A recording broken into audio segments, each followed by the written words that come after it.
What is good, everyone? This is the Common Critic podcast, your favorite movie podcast. As always, I'm Brandon. Joined with me is Cody, and we have the most amazing episode for you, as you can tell, because we're not in our usual spot. Amazing. Yes. I didn't even do that on purpose. Really, I didn't. Yeah. Like, that just happened. Right? Yes. If it's not obvious, we are doing Spider-Man No Way Home. Yes. Spoiler. Let's get it out right now. Spoilers. Yes. In fact, you vaguely spoiled it already. If you know, yeah, I did vaguely spoil it by so heavily hinting at the amazing correct, the amazing Spider-Man. But yes, big spoilers, and I don't even know where to go from there because there's like so much. There's so much to unpack. Really, no. I don't know where to start. Should we just start at the beginning? We got to do our scores first. We got to go scores first. Because for those of you who are new to the podcast, scores are not solidified until the end of the podcast. Yeah, that's true. It might go up.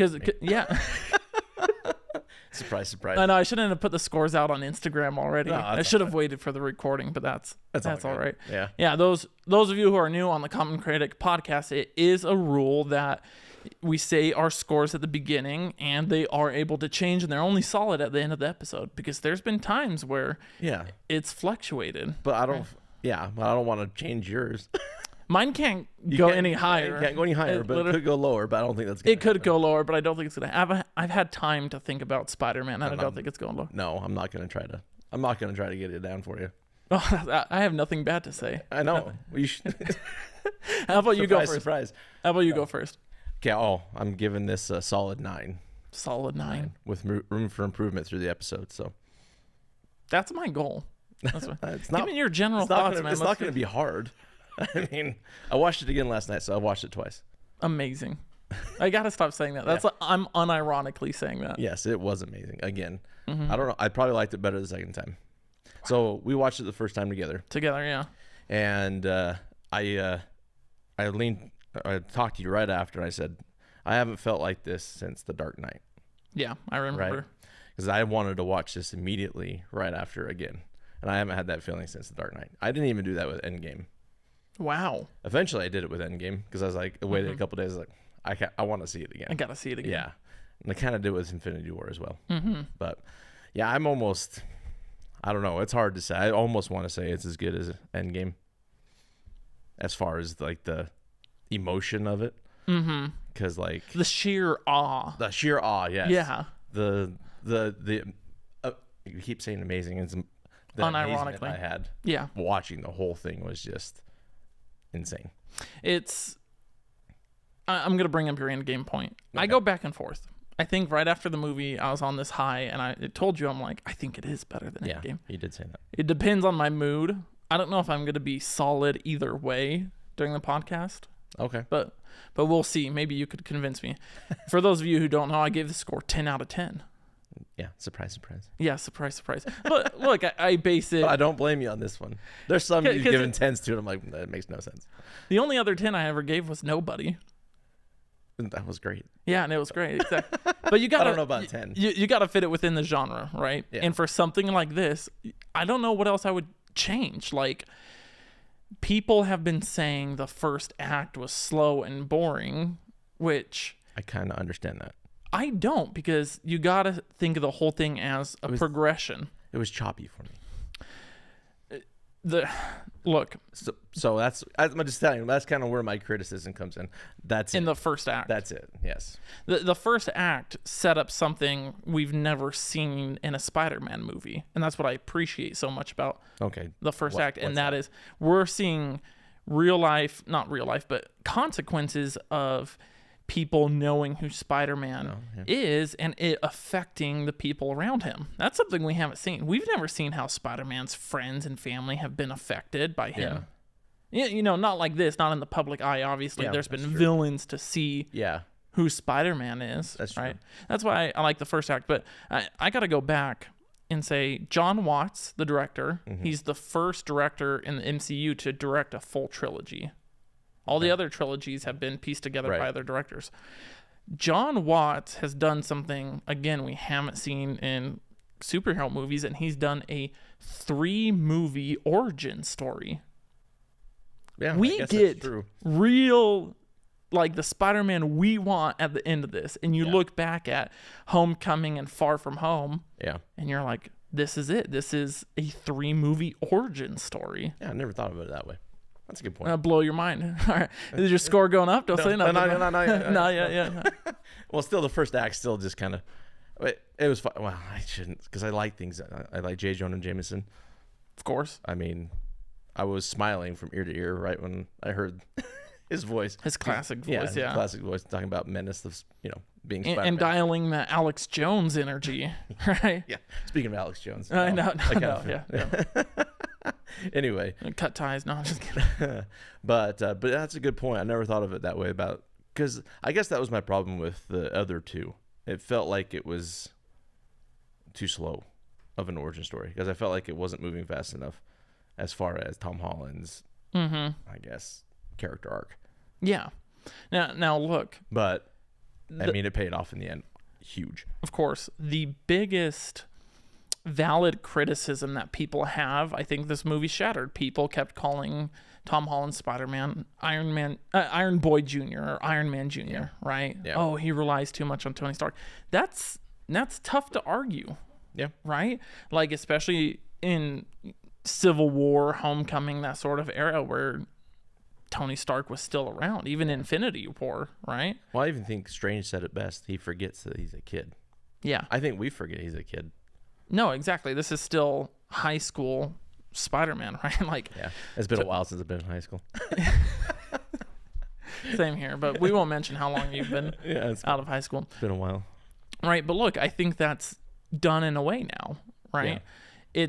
We've progressively seen it. Homecoming, it was all about like the suit, right? You got to earn it, and he went out, defeated the Vulture, and he without the suit, right? Yeah. And then in Far From Home, it was cutting ties with relying on a team and a figure like that, right?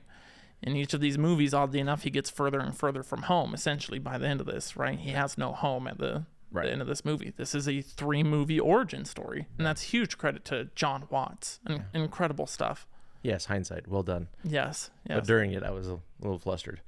But I can't blame you. Yeah. I can't blame you.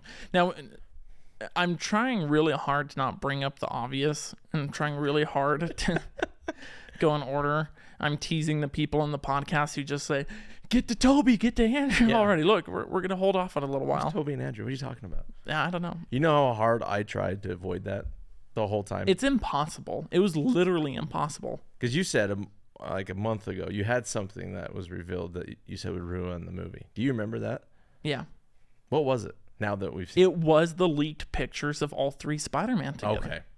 I didn't see that. So I'm glad you didn't tell me. That, and I saw the Daredevil leak. I did see that one. Yeah. Well, you sent me a picture and it was his elbow and like. No, people were suggesting that there's a scene where I showed that didn't end up happening. Great. That was great. We can talk about Daredevil. Yeah, let's talk about Daredevil. I actually rewatched Daredevil season 2 and The Defender season 1 on Netflix because I'm like, I need to get some Daredevil flowing in me because I already saw the picture, so I'm like, all right, I know he's going to be coming up. Perfect way to bring in a character like this. Is he going to be in it? Have you heard anything? Is he going? Kevin Feige has confirmed that they have Daredevil plans, and Charlie Cox will in fact be reprising his role. I mean, he already did. Should we clap for that? We should clap for that. That's fantastic. That is big because he was like. People have always been so iffy on if the Netflix shows truly are canon to the MCU. So this kind of just solidifies it? Well, this and Hawkeye. Have you been watching Hawkeye? Yeah. Kingpin shows up. And so, So that, I think so. But people wonder, is this still technically canon? Like, are they going to say, no, this is technically a different Daredevil, right? I don't know. No, I think it's canon. You think it's this one? I hope. I should say I really hope so because I love it. Because that's like 6 years of TV wasted, if not. What are you pulling up right now? What are you pulling up? I can't remember her name. Jessica Jones. Ritter. Jessica Ritter. No, not Jessica Ritter because it's oh geez, I know what you're talking about. Got to pull that up. Jamie. I know. Let's see. Jessica. Jamie, will you pull that up? Will you pull that up for us? Oh, I guess I can't just type Jessica into IMDb because then there's a lot of Jessica. There we go. Jessica Jones right here. Yes. Kristen Ritter. Yeah. That was before you even pulled it up. So I'm faster than IMDb. Dang it. But I hope they bring her back. I hope they bring Luke Cage back, the original Iron Fist. I could take or leave. I could take or leave Luke Cage too. I think he did a great job. No, he did, but it's like. And what's his name? Oh my heck, I can't think of anything of names. The bad guy in Luke Cage. Oh, Cottonmouth. Yes, Cottonmouth. What's his? He can't come back. Why? Have you not heard about this?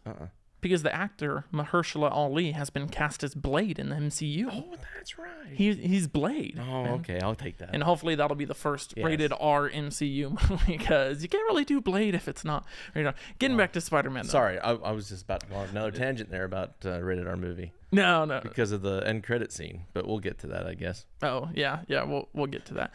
So look, this first act, this is when the plot starts to get going, because we're seeing these consequences of people who know Spider-Man. It's ruining his friends. It's unfair, right? Peter goes to change it, and this is when we get Doc Ock coming in, again played by Alfred Molina. Well, we can't skip over him going to Doctor Strange. Yeah, I guess, right? Hey, how about Wong just saying, peace out anytime something comes up? So we kind of unpack this first before we get to Doc Ock, I think, because they didn't get into MIT, right? Yeah. The whole reason why they wanted to go, or Spider-Man wanted, or Peter Parker wanted to go to Doctor Strange to get everything changed. Yeah. Right? Mm-hmm. Because he feels like it was affecting him, his girlfriend, his friend Ned, Aunt May, all his family and everything. Even Happy, Yeah. And Wong said, leave me out of it. Mm-hmm. Who's now the Sorcerer Supreme? Wong. Yeah. Yeah. That's insane. Off a technicality. Yeah, because he blipped for 5 years. Yeah, which is... But would you think Doctor Strange would see that in his... Right? The whole 14 million? Yeah. No, because I think as soon as they got people back, he just cut it off. Okay. Anyway. I don't know. I don't think they... But I don't know. I thought Doctor Strange was great in this movie. So I just didn't want to gloss over him. He wasn't in it as much as I thought, which is fine. You don't want this to... It's like Tony being in Homecoming, right? You don't want too much of that. So I think Doctor Strange was in it like just the perfect amount. Great, yeah. And I think he played that like practical voice, right? This carries very traditional, very classic superhero tropes. The superhero who doesn't want to kill, right? Yeah. We've heard that for the last 80 freaking years or whatever, right? Yeah.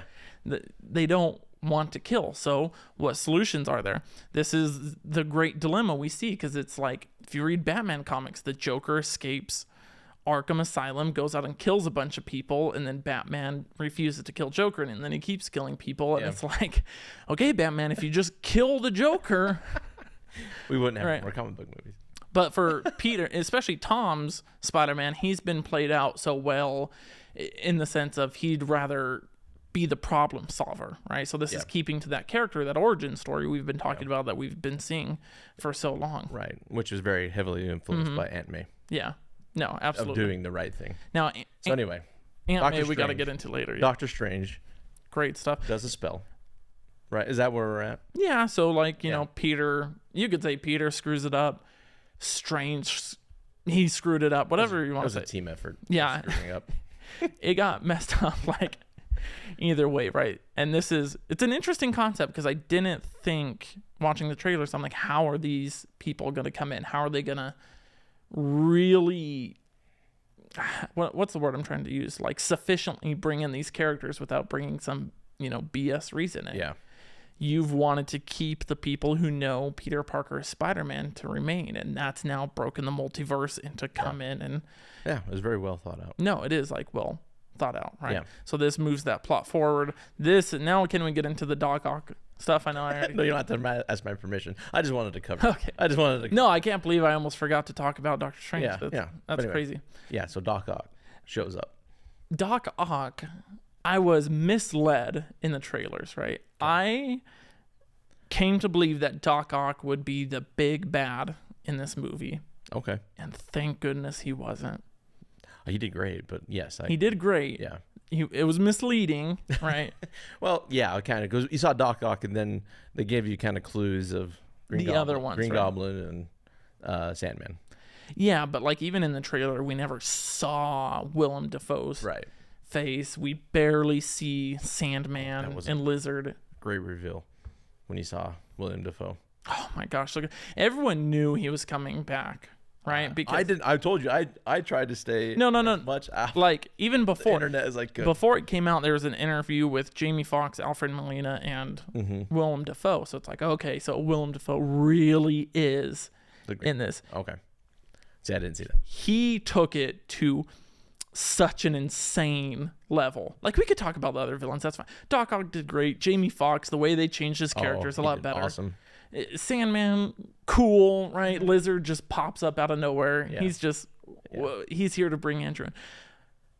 Willem Dafoe as Green Goblin needs to be talked about in the way we talk about Robert Downey Jr. playing Iron Man, Hugh Jackman playing Wolverine, Ryan Reynolds playing Deadpool. Born to play the Green Goblin. And no one else can play him, no. Right? He channeled I'm going to say it, man. You alluded to this earlier with the Dark Knight reference. He channeled a Heath Ledger Joker within this. Okay. That's high praise, man. That is high praise. I don't know. I'll have to digest that. I'll convince you of it later. Okay. Right? I agree with you that no one else can play Green Goblin. I agree with that. Yeah. But anyway, no, he did fantastic. When they showed his face, because I wasn't aware. Mm-hmm. So you gotta imagine my surprise when his face. I can't imagine your surprise, actually. Yeah, because you're right next to me. Yeah. I kept elbowing you. I know.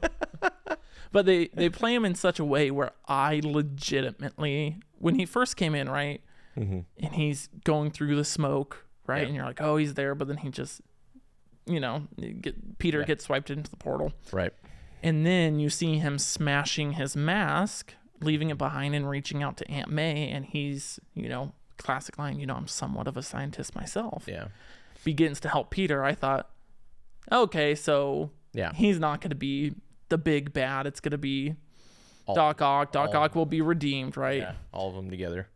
Right, like, I was legitimately confused. And then, here is probably the third or fourth best scene in this movie. Are you ready for this? Third or fourth? Yeah, It's down there a little bit. When Peter starts to use his spidey sense and realizes that Green Goblin, that whole minute of just the one shot tracking him and everything's fuzzy. And dude, that was menacing. Like, I was scared. I was on the edge of my seat, not literally, because you recline in the movie theater, right? But I was like nervous. I was like, what is going to happen? What is this leading up? Yeah. Huge twist. It almost reminds me of the twist in Homecoming when you find out that about the vulture, right? When he goes to the prom and the vulture is the dad. That was a great twist. Yeah. That's the same feeling I had. I really enjoyed the tingle.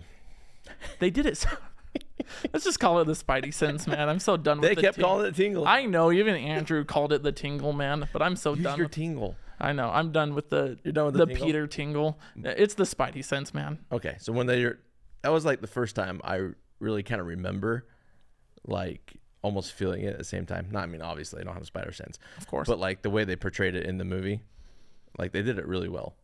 Like what you were saying, again, everything blurry in it. They did it like probably two times they did it in the movie? Yeah, there were a few times. They did like the classic looking spidey sense when he was like being astro projected by Doctor Strange and you could see the little waves coming out of his head. Explain that to me. What do you mean? I was confused at that part, I'll be honest. Oh, I think... How come he could still move? I think Peter was using his spider sense to move his body. I think that was the implication. Okay, all right. Yeah. Okay, so it's nothing deeper than that. No, I don't think so. Not like Ned being a wizard or anything. We'll get into that later. I love it, but well, okay, we'll get into it. But look, this scene, man, the spidey sense was used in a way we've never seen before. No, you realize that? Up until now, in all the other videos, it seemed, all the other movies, it seemed as though the spidey sense was used to sense danger, an incoming attack or something. Quick. This is like, he can feel someone's emotions, like he knows the change that something's off. So incredible. And then when he webs up Green Goblin and he's all like, what does he say? He's like, Norman's on sabbatical, honey. I'm like, ooh, he's back, baby. He's back. And they kind of allude to it, right? When he's messing with the machinery or whatever. And Doc Ock's like excited to be normal again, basically.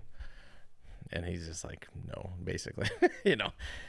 That's when the spidey sense started. So But right after that was probably one of the second best scene in the movie. Fighting scenes ever. That was fantastic. Like, you forget how powerful Green Goblin is, right? It's almost like the super soldier serum, right? I forgot. And in the midst of this great apartment battle, two things that happen. And this is, I'm going to defend my Heath Ledger's Joker statement. Okay, let's hear it. When Peter gets up on him and starts pounding his face in, and Norman's just laughing and smiling while he's doing it. And then he delivers what may be the best line in the movie. And he says, strong enough to have it all, but too weak to take it. Yeah. Dude, I'm telling you. Yeah, I'm clapping again. Is Willem Dafoe going for the Oscar here, man? Is he get best supporting actor or something? Because I'll jump ahead a little bit. It's between Willem Dafoe and Andrew Garfield this year, man. Because when we get into Andrew, so good. But this whole fight scene, getting slammed through 6 floors, just so incredible, man. Yeah, you kind of forgot how strong Green Goblin was. Yeah, because in the moment, I remembered the end fight scene of Spider-Man 1 where, like, Toby doesn't get a hit on him for, like, minutes, right? Like, he's just being pounded. I'm like, man, Green Goblin really is, like... And he's a rare villain, I think. Again, going back to the Heath Ledger Joker, the point of the Joker in that movie was just chaos, right? Like, he didn't need motivation. Yeah. What's Green Goblin's motivation in this movie, man? He has no motivation. It's just chaos, right? Like, he's just there to be menacing, a villain. Well, yeah, it's a split personality, right? And he convinces Electro and everybody else to follow along. Mm-hmm. Good thing they got Doc Ock fixed up before that happened. And he has kind of a cool arc. Yeah, he does. Yeah. People were worried because he had such a great arc in the second one, but I think they just did him fine. I thought so. Well, yeah. I thought he did really well. But really no one else can play Doc Ock. No one else can play Doc Ock, probably. Maybe. I don't know. He's pretty good. He is pretty good, but we'll see. Aunt May. Yeah, we got to get to it. We're going to get to it. I'm going to say... Do you remember what I said to you when we were in the theater? No, I don't. What did you say? I said they better not. Don't take Marissa Tomei away. Don't take the hottest Aunt May there's ever been. What is wrong with you? No. It was... Well, then she got up, so she gets hit by Green Goblin's... What a curve glider, right? Mm-hmm. And she gets up. So I was like, oh, okay. She's fine. Yeah. Like, because they're talking. I thought, no way. I was like, no way did they do it. No way. Yeah. Right. You don't do something like that. Well, because in the previews they're alluding to MJ dying, right? Yeah. Because the same scene, the fall, is the Amazing like Spider-Man 2 type. Yeah. Where Andrew Garfield is, which is the most. We'll get into that. We can't. Heartbreaking for me ever. Yeah. Anyway, so she seems to be all fine and dandy, and then she just kind of says she needs to rest and lays down and. The pain ensues.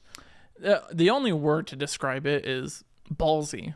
Yes, you did say that. I did say that, dude. Like, I can't believe they did that, right? Because, look, there's Uncle Ben stans out there, right? Everyone knows what a stan is. Yeah. It's like a over-emotional, like, tunnel view fan. Yeah. There's Uncle Ben stans out there. What they've done in building Aunt May in this series is unlike anything we've seen. Correct. And she dies right after with great power comes great responsibility. Yes. And then dead. Yes. I can't believe it, man. What a quick way to get Spider-Man to mature like this, to take it those next levels, you know? Well, thank heavens the next scene happened. All right. Because we're down, right? We're down by Aunt May. We're sad. Yeah. Like, the emotion of the film is at rock bottom, right? Like, you're just sad. You're Happy's getting arrested. Yeah. Right. Like, it's messed up, right? Like, you're like, I can't believe I just watched Green Goblin murder Aunt May. Like, it's one thing for Uncle Ben, right? Yeah. Like, that's one thing, right? We all know. Right? But Aunt May, it seems almost sacrilegious. Yeah. But it's like one of the peaks of the film. But yes. Yeah. Let's talk about Ned a little. I saw a few comments that people say there's always got to be that one character that pulls out some ability out of nowhere that they've never had anymore. This is where my 9 comes in. Okay. So try to convince me why, because he just pulled it out of his what. Mm-hmm. I've always had tingle in my finger. My mom says that I used to be a witch or some sort of. People have asked why did it take Doctor Strange a life or death situation Yes. In the midst of being such an intelligent human. Right. When Ned can just do it. This is why. Ned's young. Ned's been around this, right? Ned is not stubborn. Ned is flexible. He's humble, right? Yeah. The humility of it, right? And then the desperate... They are in a desperate situation. His best friend just went through this insane tragedy. Whether they know it or not, they know something's up, right? I think desperate times call for desperate measures. I think maybe he has always had it. They can build to that. I like the actor who plays Ned. I like the character. He's a pretty good supporting character in the MCU, all things considered. I like him, yes. That my only not even a problem. It was just kind of like a... all right, so this is what they're doing. Yeah. No. Kind of like, well, that's convenient. It was a convenience, I guess. Yeah, which in comic book movies, you got to have some sort of convenience. Like I said, I'm being very nitpicky about it. So obviously I knew Toby and Andrew would show up eventually. I didn't know how, I didn't know where. This did kind of catch me off guard, right? I thought, all right, they're just going to go see Peter and, right, Tom's going to be all like, oh, wow, how'd you guys get here? Yeah. And I see a Spider-Man in the alley and I think, that's not Tom. Mm-mm. Now the next question that goes into my mind is, all right, which of the two is it? Which one is it? Right? Is it Andrew or the hip youth pastor that's going to come there? Right? Great joke, by the way. That was a fantastic joke. Anyway, yeah, I was very excited. So who did you think it was? I immediately went Andrew. Did you? I did. My head was in such a taller, lanky. He is the tall, lanky Spider-Man, isn't he? My head was in like such a fuzz, like I can't believe what I'm witnessing that I couldn't think of who it was. I just knew it wasn't Tom, right? Is it the PS4 Spider-Man? Is it, is it Peter B. Parker from Into the Spider-Verse? I don't know, Miles Morales. And he takes that mask off, and Andrew, and let me tell you, Andrew got so screwed over with the Amazing Spider-Man 2. Yeah. Andrew Garfield is an amazing actor if you've watched his other movies. He does great. Top tier. Yeah. Right? He did fantastic in this movie. Go on. Like, tell me more. Tell me. Amazing. I need to hear it. He is amazing. No, I think he kind of stole the show. I don't know. 100%. Nope, you're right. Him and Willem Dafoe steal the freaking movie, man. Tobey Maguire did great too, so I can't take...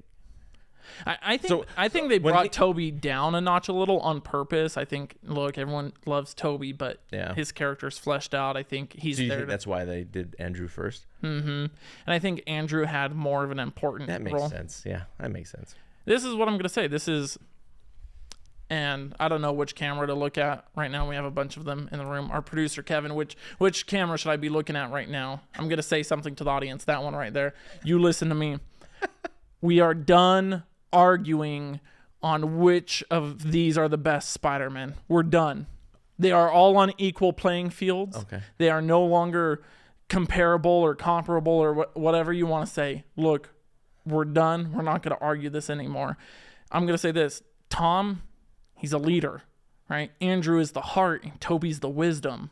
This is what it is, man. And we're done arguing. I am never going to argue. I agree. Again, I'm on record. I agree. I'm not going to argue with you because I agree. That's exactly how I feel. And look, I want to ask you this question. I was going to save it for the end, but I think it's appropriate to do now. Okay. Should they make an Amazing Spider-Man 3 with Andrew? Yes. Absolutely. That wasn't even a question. I think after I watched it the second time, I leaned over to the people I was with and said they need to make 3 more movies with these 3 Spider-Men somehow. Oh, absolutely. The chemistry is just... The chemistry is... Are we getting ahead of ourselves? No. We're pretty much there, right? Okay, so Toby comes in looking like a hip youth pastor, or whatever it is, right? Yeah. We get it amazing reveal. The sheer magnitude of, like, this has been 20 plus years in the making. Yes. Or whatever it is.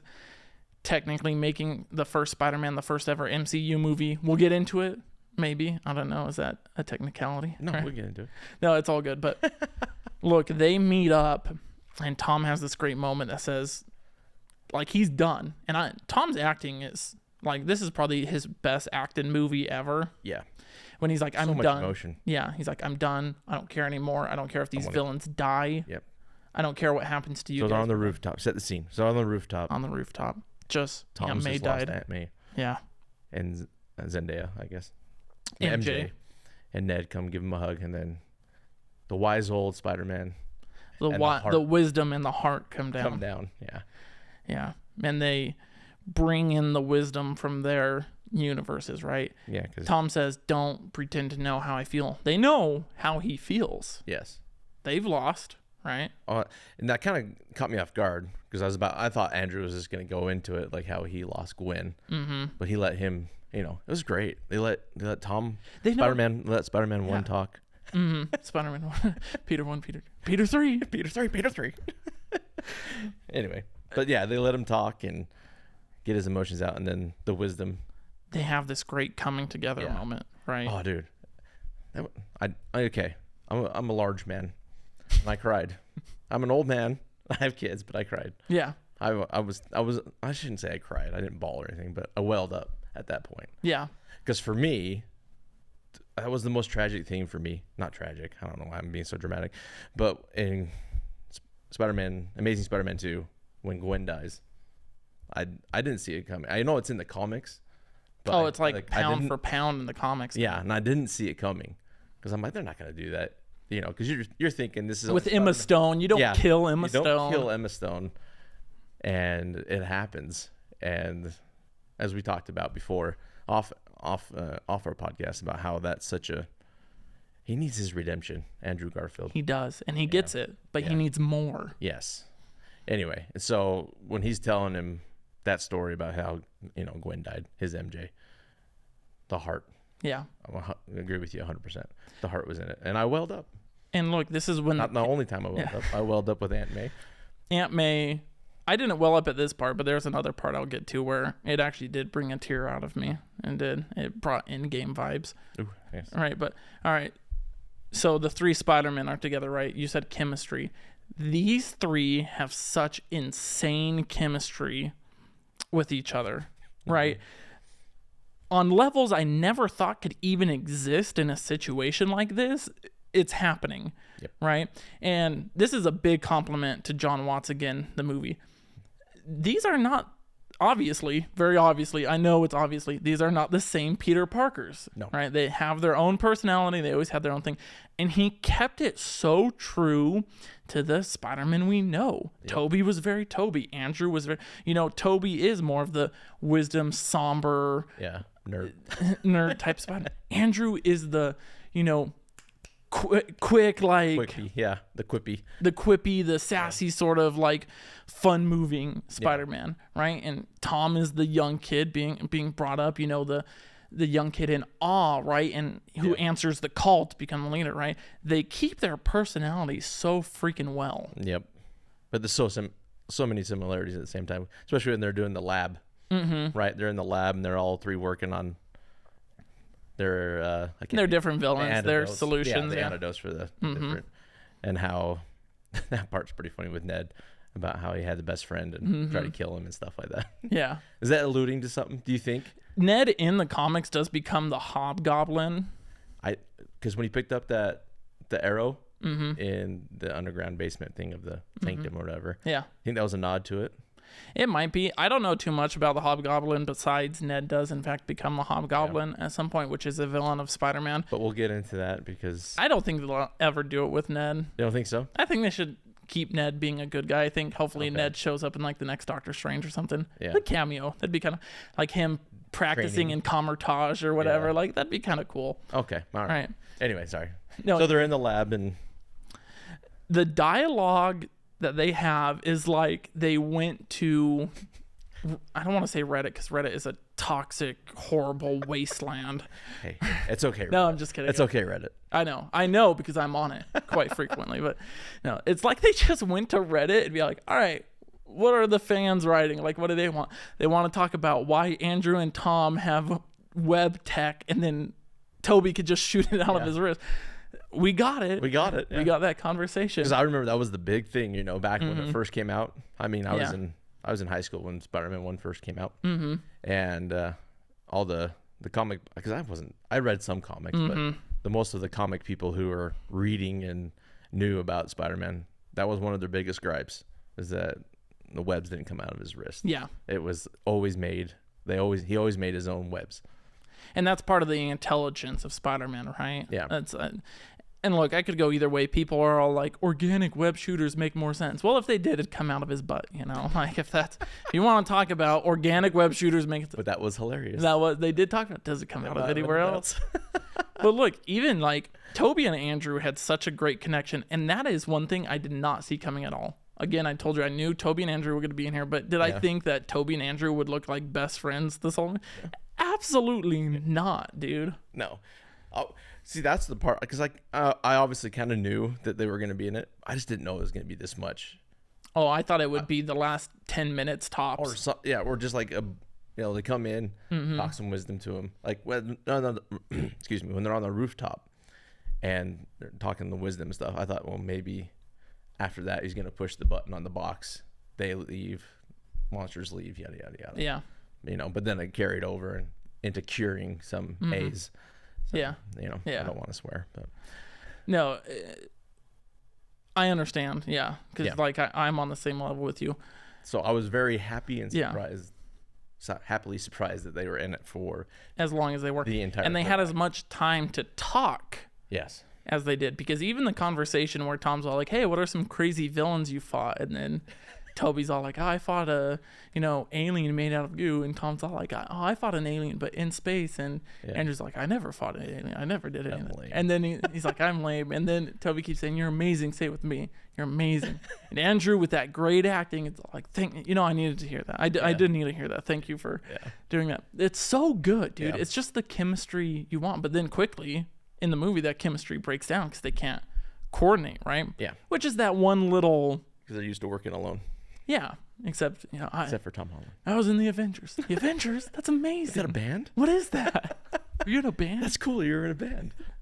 Right. All while it's But they needed to get their butt kicked a little bit because they're not working together to come together and get the trust the tingle. I can't believe I just said that word again. But Spidey sense. The Spidey sense, right? Come together and be essentially one. They come together and get one of the best moments ever in a movie. They're running off the scaffolding. They jump. You hear the woohoos or whatever. Yeah. They're in the moonlight and they land in the order of their movies. And they're, dude, chills. Still got chills. No, I'm getting chills right now. I got more chills the second time I watched it. It's incredible. And this is the argument. I think we should talk about this a little bit. This moment or the portals. Oh, I don't know. It's so tough. That's tough. I don't know. You have to give me a minute to think about it. I'm going to need longer than a minute. Yeah. Dude. I don't know if I'll ever be able to decide which is like the crowning moment. So mine would go here. I'll give you an order of mine. Okay. Mine would go Cap, Hammer, picking up Mjolnir for number 1. Spider-Man, portals. Interesting. Yeah, you have a point to be made with Cap and Mjolnir because that is something I did not see coming at all. No. The other two I didn't know, but I kind of saw coming. Cap and the Mjolnir was just like, holy crap. Like, and they do it so well in the sense that he just goes to just can't handle it, right? But if we're talking just portals, I am a huge Cap fan. Yeah, so I know you are. Yeah, but I'm a huge Spider-Man fan too, so that's probably why it kind of goes in that order. I am tempted to lean more towards the 3 Spider-Men coming together for one reason.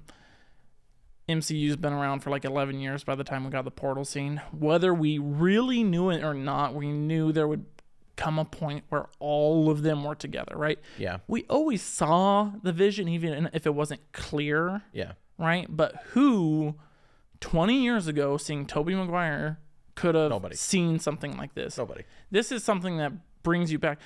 Like, the portal scene is great because it brings you back to like the first Avengers in 2012. This brings you back to 2002, 3, whatever it was, right? Yeah. That's childhood stuff. Yes. Teenagehood for you or whatever it is, right? Yes, teenagehood. We won't date you, but that's fine. It's all right. I think I've already dated myself. But that sort of stuff in the making, it's like, can't put a price on it. Can't really fully explain your emotions of seeing that. No. Especially, oh my gosh, when they flip off each other. That was the sickest moment ever. Yeah. Like, if you want to fast, it was too fast. I know. I wish it would have been like slow mo. But if you want to just talk about like you're in the theaters and you turn to your buddies, because I think I did do that to you. You turn to your buddies and you just go, "That's sick." Yeah, and that was awesome. That's the top. Yeah. That is number one in the MCU for like, oh, that was dope. Like Shang-Chi putting the jacket on during the fight. That was like, oh, that's sick, good. Right? Yeah. But nothing compared to them swinging off each other's webs, man. So that's why I'm still gonna go Cap Mjolnir number 1, and then Spider-Man, and then Portal. I mean, they're all close. Yeah, but that's tough to argue. It is tough to argue. So now the great thing after this is you get the personal connections to the villains again, right? Yeah. Like they're being cured, they're being fixed. Otto has this great callback to Spider-Man 2 when, what does he say? He says something like, "I'm hanging in there." Yeah. Or I can't remember the line Toby delivers in Spider-Man 2, but they use it again, right? Flint Marko, Sandman. He had a pretty decent arc in Spider-Man 3, right? Yeah. Oh, that mess. Yeah, that was a mess. That's a mess. What's crazy is people get mad at Spider-Man 3 for throwing so many villains in on it, and then we get like all of these, and we're like, the best part was how many villains they threw in on it. Well, there's 3 Spider-Mans. Yeah. So it does disperse it a little bit, right? No, but that makes it just tells you how poorly executed it was on number 3. So there's some good moments. We've hardly talked about Jamie Foxx, but Jamie Foxx does a great job in this. Oh, he did fantastic. The biggest compliment to Defoe, Molina, and Jamie Foxx is none of them felt like they were just there for a paycheck. They felt like, I am going to do something for this character, and I'm going to make memorable moments in the MCU right now. And I appreciate that. And Jamie Foxx really did feel like that. His character is kind of sad. He's the nerdy guy that nobody appreciates, who finally has power for people to look at him. He doesn't want to give that up. No. Right? I'll be honest, I wouldn't either. No, I'm with you. It's the human. Yeah. And of course, we get our second freaking Miles Morales reference in the MCU, again with no Miles Morales stuff announced. Just do it already. Now, that's a funny joke. Is it going to happen? That's the question. Oh, it's got to happen. Miles Morales is such a huge character right now. Yeah, I hope so. And to have a Marvel character as big and as well known without being in the MCU yet, that's a big deal. Yeah. Who's it going to be? Michael B. Jordan? No, it's got to be younger. I'm sure it'll be a nice up-and-coming actor. Marvel's pretty good with finding good talent. The guy who voices Miles Morales would be good. I like him. Yeah, I think he's getting a little too older, but I apologize. Yeah, maybe they'll get into it. So let me ask you this. I've heard two ways. Okay. Tom Holland has signed contracts to do 3 more. But Tom Holland keeps saying he's not going to do it. He's done. I'm confused. Yeah. I'm confused too. I don't have an answer for you. Kevin Feige has confirmed that Tom Holland is involved in 3 more Spider-Man projects. Just projects. Dude, they better be another trilogy, man. It better. You can't leave me. He's so young. On the one they've done. Yeah. So, if they take a few years break, I'm fine with that. Yeah. Tom Holland has said, look, he wants to take a break from acting. Chill. You've earned it, dude. Take 3, 4, 5 years, right? Yeah. We'll come back to you. We're hanging in there with you, but we'll see. Anyways, Green Goblin comes in. Green Heath Ledger, Joker, Goblin comes in. Whoa! I'm still not there. I'm there. I'm like, look, you don't get as much time with them as you did the Joker, but I think the vibes are there. Okay. Comes in, starts wreaking havoc, and this is the moment where I really shed a tear. It's obviously when MJ falls. Tom is going after her, gets tackled by Green Goblin. Andrew gets the redemption he needed, dude. Yes. I'm going to clap again. It's absolutely fantastic. You just see it in his face. Oh, such great acting. Amazing. Because we don't know how long it's been since Gwen has died. It could be 8 years, right? Could be longer, right? How long has he been carrying that pain of I can't believe a second short of Gwen? I can't believe I didn't catch her, and he finally had the chance to catch her. You know who I liked? Who? He just went and caught her. He didn't try to use his webs. Yeah. He didn't even go for it. It was quick and not dramatic. It's like, and you heard me in theaters. I started like almost yelling. I was like, Andrew. Yeah, you did say come on. Catch her. I couldn't handle it. If she would have died, I would have been. We used to talk about this on the podcast all the time. Show, don't tell. There's a lot of showing in this. In the faces, and there's another scene we'll get to later where I want to talk about it's all in the face. But Andrew shows that pain just washing out of his body is redemption, right? Yeah. Powerful moment. MJ's like, you okay? Like, yeah. It was more dramatic for him than it was for her. And she was her not knowing what. And she was falling. You know what I mean? But we got to talk about, Doctor Strange comes in. We start seeing other, villains come in. Kraven the Hunter, Scorpion, Rhino. Some people have said they've seen Black Cat. I didn't see that, but yeah. Right, and that's all cool and all, but it goes away, so I don't think we need to dwell on it. What I want to get to is the last fight between Tom Holland and Green Goblin, man. Yeah. Go ahead. Where, dude, Tom's like, I'm going to kill you myself, and he's like, attaboy. Like, yeah. Come on. He's finally let go, right? And he wants him to kill him. Yeah. He wants that anger to get... It's almost a little bit Empire, right? Empire? Star Wars. Yeah. Oh, Empire. The Emperor. No, I keep going back. It's Heath Ledger's Joker, man. Because letting the dark side take over, right? Sure. No, I get the point you're making. Because he wants chaos, right? Yeah. And when we go back to that point, or he wants chaos, and he wants Spider-Man. If he kills him, But that's the Joker's motivation. Remember, he wanted Batman to kill him to show everyone that Batman was a fraud. Do it. Come on. What did Green Goblin say in the first Spider-Man? He said, the public loves nothing than to see a hero lose, right? That's to put the blame on them, right? That's well done. Good callback, yeah. Yeah, right? That's what he says on the And that's what he wanted. Yeah. And he almost got it. And if Tom kills him, he wins, right? That's why it's this Heath Ledger vibe, man. And I said earlier, the acting in the face, when Toby comes and stops him from killing, nothing is said. It's silent. Not a word. It's all in the face. The wisdom is there, right? He says, don't do it. I've sought revenge before, right? Yeah, so it goes back to the rooftop conversation. Yeah. It doesn't help. Because, correct me if I'm wrong, in the first Spider-Man, Toby kills the... Yeah, the guy that killed Uncle Ben. Yeah, and it didn't do anything for him, it doesn't help. Yep. And I'm sure he carries that weight, and all in Toby's face, you see that, look, I've been there. Don't do it. It's not worth it. It's not going to bring anyone back. And another surprise happens. They should have killed Toby. Man. No. If you think Aunt May's baldy, kill Toby off. Oh, I couldn't. Oh, there would have been fires outside of Marvel Studios. I think we both went, no, right when it happened. No. No, don't kill Toby. I'm joking. No. Obviously, right? No, we both, in the theater, he gets stabbed. I was like, no. Because I gassed at Aunt May, but I'm like, okay, I could see it. Toby, I was like, no way. I'm like, this is not happening. It didn't happen. There's rumors about that though. There's rumors that they did film Toby dying, but I did hear that. But after Kevin Feige saw the chemistry of the three Spider-Men, he's all like, there might be something in the future. Oh, I sure hope so. I hope so, man. Yeah. Well, because he says, anyway, we're kind of jumping ahead, but he gets stabbed. You think he's gonna die, and then Andrew throws him I guess I don't want to call it a serum, the cure. The cure, right? Andrew throws Spider-Man 3, it's Peter 3, throws Peter 3. Peter 1, and then jabs him in the neck and cures the Green Goblin. And just a great scene because Peter now accomplished what he set out to do, and that's to cure and to not kill. But now Peter's got to make the ultimate sacrifice. In this sort of way we haven't seen in the MCU. We've seen...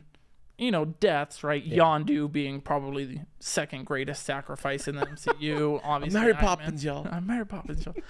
Second saddest death in the MCU. I would actually put Yondu above Aunt May, probably. If I'm being real, I could get into Guardians of the Galaxy 2 longer than I can any other MCU film. But I'm just saying. Well, I don't know. It's a bold statement, but I'm here for bold statements. It's a bold statement, Cotton. Yeah. Jeez. Oh man, that was funny. That was right as I was trying to catch my breath. Sorry. No, you're good. But look, not the ultimate sacrifice, but a sacrifice of he's totally alone now. Yeah. Totally and utterly. Nobody knows him. No one. And it was, people were sad that he couldn't bring himself to tell MJ or Ned and that was good. It was great, right? But the moment that really got me is when Happy doesn't know him. That totally caught me off guard. Oh, yeah. I was just like, oh, that's right. He doesn't know who he is. It was weird. Threw me for a freaking loop, man. I got lightheaded. I was like, Happy doesn't know Peter? It's weird. It's weird, man. But look, Tom's matured. His character's matured. It's the 3-movie origin story. You can't give crap to Tom Holland's Spider-Man anymore, man. No. Again, I said we're not going to be ranking anymore, but if people are going to be ranking, right? Like you can't be giving crap to Tom's Spider-Man anymore. I don't think so. I think, like you said, I agree with you. You said everything when you're saying the heart, the wisdom, and the whatever you said. The lead. The lead, yeah. Yeah. I think that's spot on. The charisma, maybe. That's spot on. And look, and now... I don't know, Andrew has pretty good charisma. Andrew does have great charisma. That wasn't the right word to use, but... Anyway. The great scene. Look, Peter's on his own. He has his own apartment. He's now making his own suits. We get the 1960s looking Spider-Man suit, which is so sexy, man. That is amazing. The light blue. Yeah. Ooh, I love that, man. Yeah. How do you feel about the new suit? Oh, I was fine with it. Really? I mean, it was quick. Yeah. I didn't see much of it. So, but then him swinging over, Rockefeller. To go hang out with Hawkeye in the season finale, probably. We probably went to go watch Rogers the musical. Right. The new episode of Hawkeye comes out tomorrow when we're recording this, and our episode comes out tomorrow when Hawkeye comes out. So I'm saying all these predictions, and people are gonna give me crap saying it was already out. Blah. Chill, people. Anyways, before we get into final scores, again, let's talk about some post-credit stuff. Okay. I'm a little hurt. It's not going to affect my score. Little hurt. Tom Hardy comes in and out. I was like, come on, man. Why did they do that? I'm sure they could find a way to bring him back. The symbiote's back. There's a lot you could do with it now. But the problem, and this is why I'm hurt, but I'm not like pissed, is they've already turned Venom essentially into a good guy. You need a villain Venom. And that's not Tom Hardy's Venom. Right.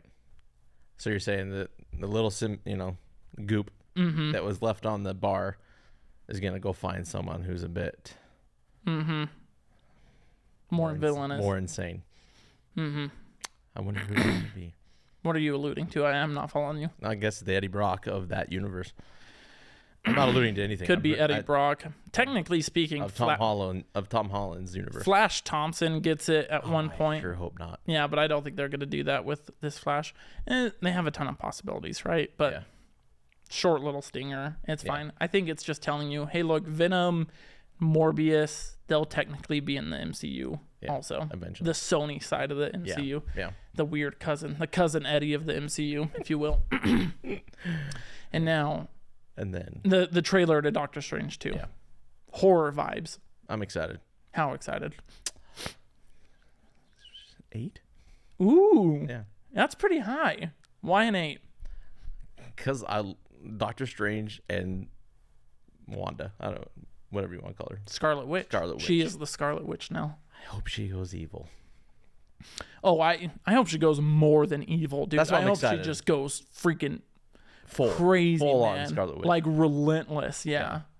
Like I hope so. Like I hope she's like seeking revenge, and there's obviously evil Doctor Strange that comes up. Yes, that looks good too. I'm kind of the what if vibe. Yeah, I'm wondering if it does tie into what if a little bit, even though I take the what if Doctor Strange is not really a villain.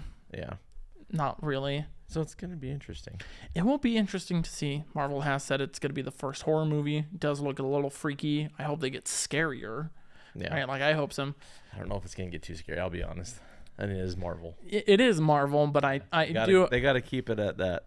I hope they at least push the boundaries to set up some stuff like Blade and Moon Knight, which are like really crazy stuff. Morbius being pretty dark, but that's more Sony. Yeah, that's Sony. You know, in the Sony side of the MCU, they drop F-bombs and they, chop people's heads off, and you see, and they eat people and all this stuff. It's a little more crazy. Yeah. Right? So let's end it here.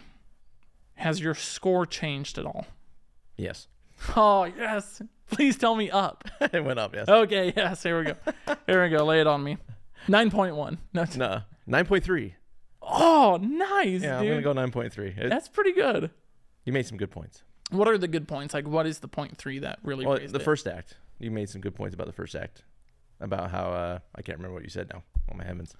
Oh, that we're seeing the consequences of people knowing. Yes. Peter, yeah. That part. I forgot. I love J. Jonah Jameson, and Daredevil was in the first act as well. Yeah. So I kind of brought it up as well. Yeah. And then the Ned thing, Yeah. It's just, It's whatever. It's still there. But 9.3. I love this movie. I want to go watch it again. awesome. I'm sticking with the 10. I'm not going down. Can't go any higher. Yeah. For me, a perfect movie. I have a lot of perfect movies out there, and that's fine, man. Whatever works for you. We got to get Dallas up. Yeah. Thanks for listening. We really appreciate everything. We're getting back into the podcast. We have this great studio. Follow us on Instagram. Follow us on Facebook. Interact with us. We have great content coming out. Really fantastic stuff. Yeah, and this has been Brandon and Cody with the Common Critic Podcast.